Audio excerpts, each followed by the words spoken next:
찬양 참 감사합니다. 은혜 받았습니다. 사람은 누구나 다 행복하기를 원합니다. 그러면 이 행복은 어디에 있을까요? 어디에 가야 우리가 이 행복을 찾을 수 있고 만날 수가 있겠습니까? 1911년에 노벨 문학상을 받은 벨기에 출신인 마테르 링크라고 하는 사람이 있습니다. 이 사람이 쓴 책 중에 파랑새라고 하는 유명한 책이 있습니다. 우리 5층의 북콘에 가면은 파랑새라는 책이 있어요. 얇은 책이에요. 딱 집중해서 보면 한두 시간이면 볼 수 있는 책인데 책이 있습니다. 여러분 갖다다 좀 보세요. 여기 내용을 보면은요, 크리스마스 전날 밤에 가난한 나무꾼의 두 아이가 있습니다. 틸틸과 미틸입니다. 벨기에 이름인가 봐요. 그런데 이 아이들은 선물은 고사하고 맛있는 과자조차 먹지 못한 채 잠자리에 듭니다. 그런데 그날 밤에 이 아이들에게 요술쟁이 할머니가 찾아옵니다. 찾아와서 자신의 아픈 딸을 고치기 위해서 행복의 파랑새를 찾아달라고 부탁을 합니다. 그래서 이 두 아이는 마법의 다이아몬드가 달린 모자를 쓰고 개의 요정을 데리고 고양이의 요정과 또 빵의 요정과 사탕의 요정과 물의 요정과 빛의 요정, 우유의 요정, 이 요정들을 전부 이제 동원해가지고 같이 틸틸과 미틸은 행복의 파랑새를 찾아 길을 떠납니다. 이 두 아이가 이 여러 요정들과 함께 추억의 나라를 가봅니다. 추억이 아름다우니까 추억의 나라에 행복이 있겠지. 근데 없어요. 또 밤의 궁전으로 찾아갑니다. 밤의 휘황찬란한 밤의 궁전에 행복이 있겠지. 거기도 없습니다. 그건 사람이 죽으면은 무덤이 고요한 무덤에 공동묘지에 달빛이 비치면 행복하니까 사람이 죽으면 행복하겠지. 그래서 달밤의 묘지에 찾아갑니다. 근데 거기에도 행복의 파랑새는 없습니다.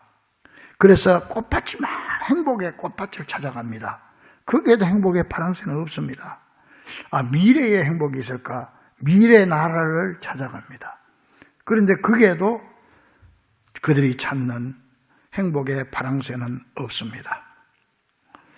여러 환상적이고 신비한 곳 다 돌아다녀봤지만은 찾지 못하고 결국 그들은 실망하고 집으로 돌아오면서 이렇게 말합니다. 어쩌면 파랑새는 이 세상에는 존재하지 않거나 존재하더라도 잡아서 새장에 넣으면 색깔이 변해버리는 게 아닐까. 그러면서 1년 만에 이제 집으로 돌아오는데요. 집에 와서 딱 보니까 그렇게도 찾아 헤매던 파랑새가 자기 집에 있는 거예요. 맙소사, 우리가 그렇게 찾아 헤매던 그 파랑새가 우리 집에 있는 거야. 깜짝 놀라는 거죠. 이때 행복의 여러 요정들이 틸틸에게 말합니다. 아니, 우리를 처음 본다는 거야. 틸틸, 우리는 늘 당신 곁에 있어요. 함께 밥을 먹고 잠을 자는 걸요. 그랬더니 틸틸이 말합니다. 이름이 뭐예요? 우리는 당신 집안에 살고 있는 행복의 요정들이에요. 또 틸틸이 묻습니다. 우리 집에도 행복이 있어요? 그럼요. 이쪽은 당신을 따르는 건강한 행복의 요정이고 또 그 옆에는 맑은 공기의 요정, 행복의 요정, 또 저쪽은 부모를 사랑하는 행복의 요정이지요. 그리고 저 파란 하늘의 요정, 숲의 행복의 요정, 다이아몬드처럼 빛나는 아이는 한낮의 행복의 요정이고 에메랄드 빛깔의 아이는 봄의 행복의 요정이지요. 행복이 지금까지 집안에 파란 하늘, 맑은 공기, 푸른 숲, 다 행복의 요정이단 말이에요. 그게 파랑새란 말이에요. 그게 우리에게 행복을 갖다 주는 거란 말이에요. 그런데 같이 살면서도 몰랐던 거예요. 이게. 그리고 마테르 링크는 그 책 마지막 부분 그 에필로그에서 이렇게 말하면서 마무리를 짓습니다. 틸과 미틸은 1년 동안 파랑새를 찾아 온갖 고생을 하며 여기저기 헤매 다녔지만 결국 파랑새는 자기 집에 있었습니다. 그런데 어렵게 찾은 그 파랑새는 다시 어디론가 사라져버리고 말았습니다. 행복의 파랑새는 어디로 간 걸까요? 언제쯤이면 돌아올까요? 여러분, 혹시 파랑새를 잡으면 틸에게 돌려주세요.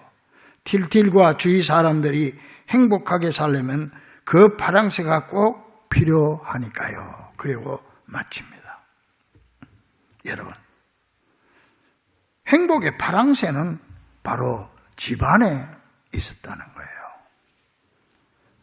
그래서 악한 사탄 마귀는 우리의 행복을 빼앗아가기 위해서, 여러분의 가정의 행복된 삶을 빼앗아가기 위해서, 파괴하기 위해서 가장 방법을 다 쓰고 있습니다. 그래서 우리 지금 크리스찬들 가정들이 그래도 온전하지, 세상 가정들은 다 깨어졌어요. 온전한 가정이 별로 없어요. 세상은.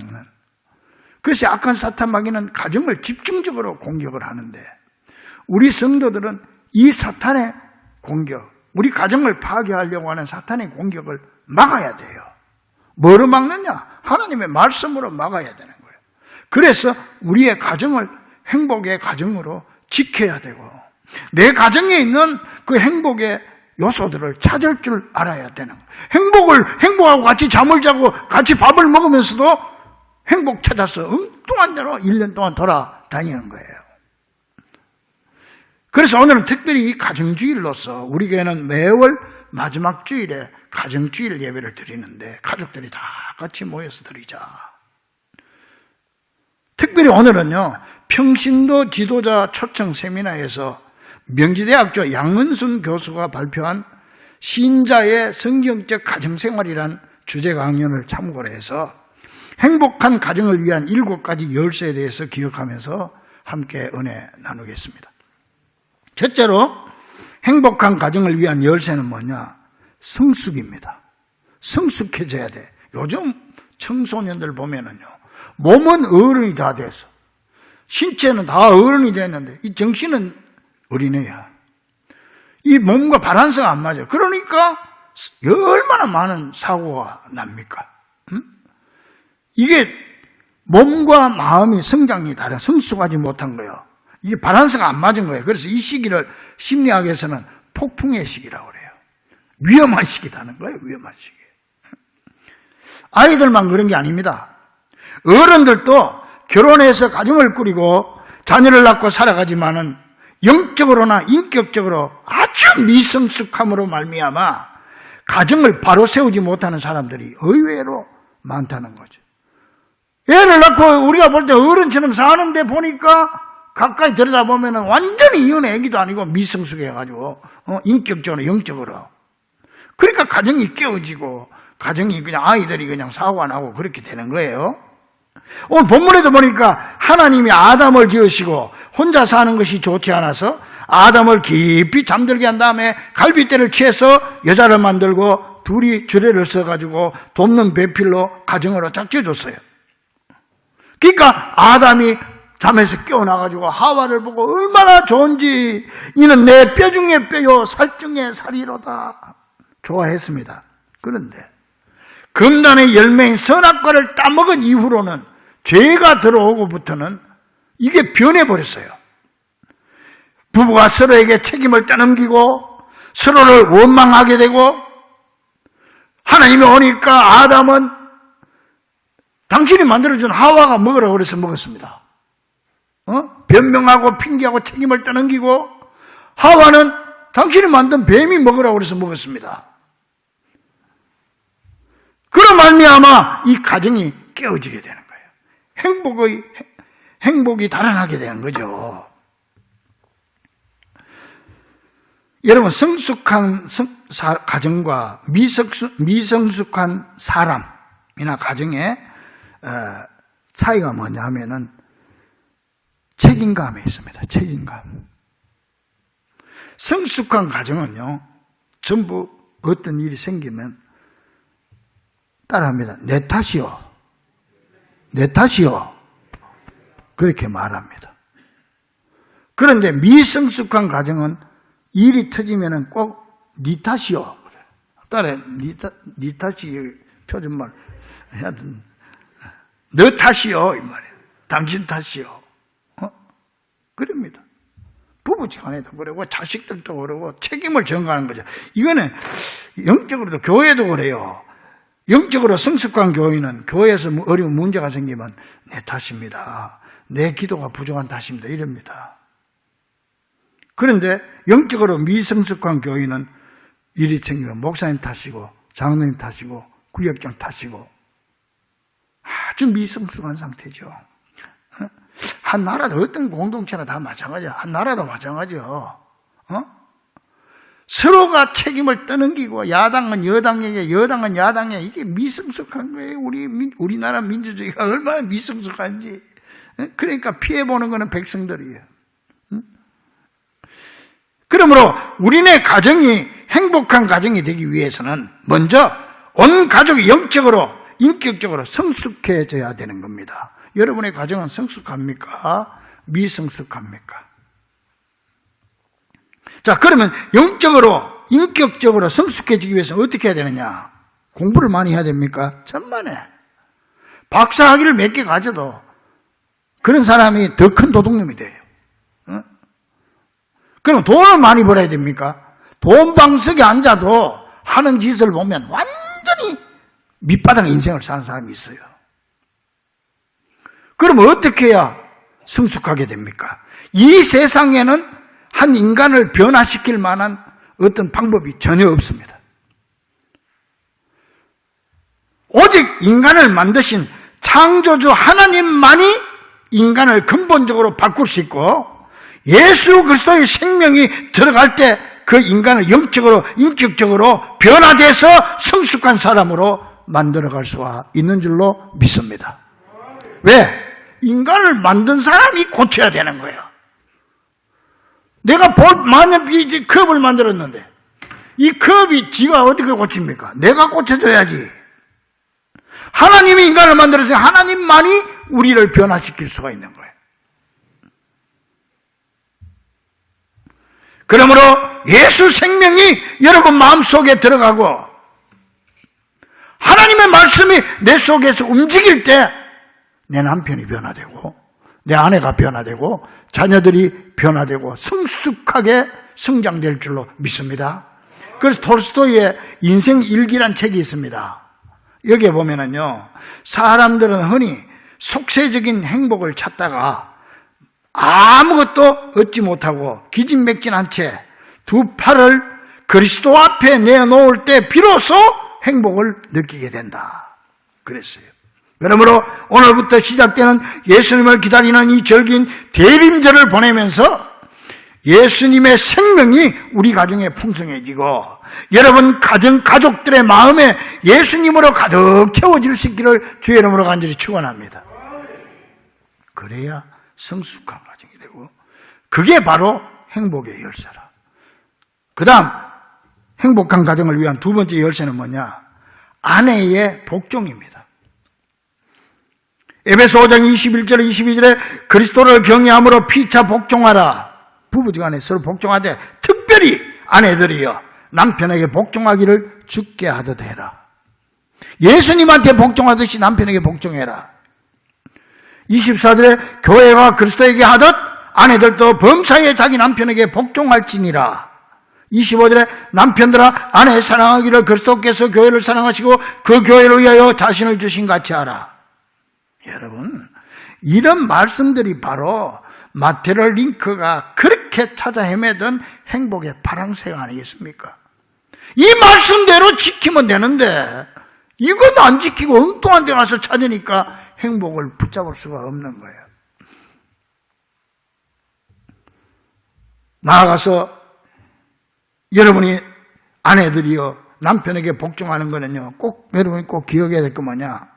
남편이 잘나서가 아닙니다. 잘나서가 아니에요. 아내들만 따라요. 여자들만 따라하세요. 남편이기 때문에 내 남편이기 때문에 내가 존중해주고 내 남편이기 때문에 내가 복종하는 거예요. 믿습니까? 그게 행복의 열쇠입니다. 그럼 세 번째는 뭐냐?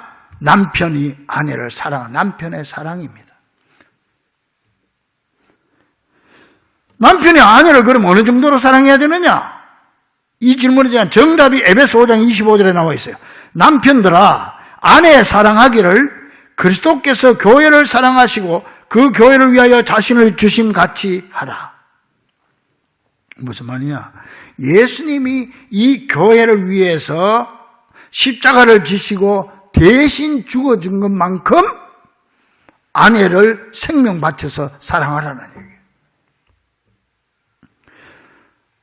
또 자녀들도 부모의 사랑만 받으려고 하지 말고 부모를 사랑하는 자녀가 되어야 될 줄로 믿습니다. 파랑새에 또 이런 대목이 나옵니다. 엄마 요정이 자녀에게 틸틸과 미틸에게 말합니다. 나는 너희가 빵긋 웃을 때마다 새롭게 힘이 솟아나서 오히려 더 젊고 행복해진단다. 이 아름다운 옷은 너희의 키스와 포옹 그리고 사랑스러운 눈빛으로 만든 거란다. 이건 너희가 키스해 줄 때마다 달빛과 햇빛이 하나씩 붙거든. 키스할 때마다. 또 아무리 슬픈 일이 있어도 아들, 딸에게 키스를 하거나 받으면 엄마의 눈물은 눈 속에서 별로 변하거든. 그런 대목이 있습니다. 그러니까 엄마를 사랑하는 자식이 바로 엄마의 파랑새가 되는 겁니다. 네 번째 열쇠는 대화입니다. 이 양 교수는 부부간의 대화를 아름답게 이끌어갈 천국 방언을 네 마디 소개를 했는데 여러분 다 잘 아는 말이 한번 따라합니다. 미안해요. 괜찮아요. 고마워요. 사랑해요. 이게 천국 방언이래요. 천국 방언. 이건 부부지간뿐만 아니라 자녀들에게도 마찬가지입니다. 자녀들에게도 자기 자녀들 생각하거나 보면서 얘들아 고맙다. 얘들아 고맙다. 얘들아 사랑한다. 이런 말을 자주 해야 되는 거예요. 우리 애들 얼마나 고맙습니까? 나 우리 성도님들 자녀들 보니까 엄마 아빠보다 훨씬 나아. 아주 가문의 영광이야. 그 아이들 보고 고맙다고 그래. 얘들아 이렇게 건강하게 자라줘서 고맙다. 얘들아 엄마 아빠 따라서 오늘 또 교회 나와줘서 고맙다. 얼마나 고맙고. 얘들아 사랑한다. 이런 천국 방언을 잘 쓰고 자주 쓰는 성도들이 되기를 바랍니다. 이런 말들이 바로 마테르 링크가 말한 행복의 파랑새가 아니겠습니까? 이런 말을 안 하고 동서남북 뛰어다닌다고 됩니까? 그게 파랑새가 없습니다. 행복은 가정을 위한 다섯 번째 열쇠는 뭐냐? 기도입니다. 기도가 없는 가정은 마치 지붕 없는 집과 같습니다. 뻥 뚫렸습니다. 비가 오면 다 들어오고 바람이 오면 다 들어옵니다. 따라서 가족 간의 기도야말로 그 가정을 행복하게 만드는 열쇠가 되는 것입니다. 그런데 기도를 해도 똑바로 해야 됩니다. 대체로 많은 사람들이 기도를 거꾸로 합니다. 남편이 아내를 위해서 기도합니다. 내 아내를 이렇게 저렇게 되고 이렇게 되고 저렇게 되도록 해주세요. 뭐 그런 기도도 나쁜 기도는 좋은 기도인데 앞으로 그런 기도하지 말고 거꾸로 하세요. 내 아내가 어떻게 되도록 해달라고 기도하지 말고 내가 내 아내에게 좋은 남편이 되도록 기도해야 돼요. 뭐 자기가 더 모자라는데 내가 보니까 그러니까는 항상 자기를 위해서 기도하세요. 내가 내 아내에게 좋은 남편 되기를 원합니다. 믿습니까? 아내들이 남편 위해서 기도할 때 우리 남편 저 성질 좀 고쳐주세요 그러지 말고 내 남편에게 내가 최고의 아내가 되기를 원합니다. 그렇게 기도하세요. 자기가 변하면 다 변하게 돼 있어요. 아내만 변하면 남편은 저절로 변하게 돼 있어. 자녀들에게도 마찬가지입니다. 내 자식들 이놈아 이거 드세요 저거 하지 말고 내가 우리 아이들에게 최고의 엄마 아빠가 되게 해주세요. 그렇게 기도하세요. 그리고 또 하나 중요한 거는 내가 정말 1등 남편이 되고 1등 아내가 된 것처럼 자기 자신을 생각하고 그렇게 말하세요. 나는 실제로 그런 사람이 아니지만은 그러다가 내가 지금 나는 금메달 아내다. 내가 금메달 받았다고 생각을 하고 그 사람처럼 말을 하세요. 내가 금메달 남편인 것처럼 생각하고 금메달 남편처럼 말하세요. 자녀들에게도 마찬가지입니다. 내가 이 땅의 최고의 엄마다 생각하고 자식들을 말하세요. 자식들에게. 그러면 내 자신이 차츰 변하게 되어 있습니다. 교회도 마찬가지입니다. 교회를 기도할 때도요.